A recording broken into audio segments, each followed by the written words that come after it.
ಮಾಜಿ ಸಚಿವ ರೇವಣ್ಣ ಕುಟುಂಬಕ್ಕೆ ಕೇಡುಗಾರ. ಕಾನೂನು ಕುಣಿಕೆಯಲ್ಲಿ ಇಡೀ ರೇವಣ್ಣ ಕುಟುಂಬ ಸಿಲುಕಿ ಪರದಾಡ್ತಾ ಇದೆ. ಅಪ್ಪ ಅಮ್ಮ ಇಬ್ಬರು ಮಕ್ಕಳು ಕೂಡ ಕಾನೂನು ಕುಣಿಕೆಗೆ ಸಿಲುಕಿದ್ದಾರೆ. ಭವಾನಿ ರೇವಣ್ಣ ಕಿಡ್ನಾಪ್ ಪ್ರಕರಣದಲ್ಲಿ ಜಾಮೀನು ಪಡೆದು ಹೊರಗಿದ್ದಾರೆ. ಎಚ್.ಡಿ. ರೇವಣ್ಣ ಕೂಡ ಸಂತ್ರಸ್ತೆ ಕಿಡ್ನಾಪ್ ಪ್ರಕರಣದಲ್ಲಿ ವಿಚಾರಣೆ ಎದುರಿಸಿ ಜಾಮೀನು ಪಡೆದು ಹೊರಗಿದ್ದಾರೆ. ಇನ್ನು ಪ್ರಜ್ವಲ್ ರೇವಣ್ಣ ಅತ್ಯಾಚಾರ ಆರೋಪದಲ್ಲಿ ಜೈಲು ಪಾಲಾಗಿದ್ದಾರೆ.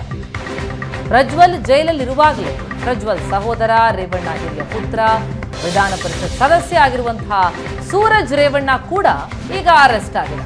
ಅದು ಕೂಡ ಸಲಿಂಗ ಲೈಂಗಿಕ ದೌರ್ಜನ್ಯದ ಆರೋಪದಲ್ಲಿ.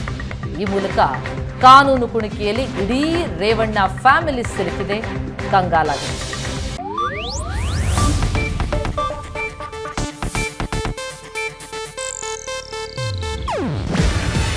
ಇದು ಏಷ್ಯಾನೆಟ್ ನ್ಯೂಸ್ ನೆಟ್ವರ್ಕ್ ಪ್ರಸ್ತುತಿ.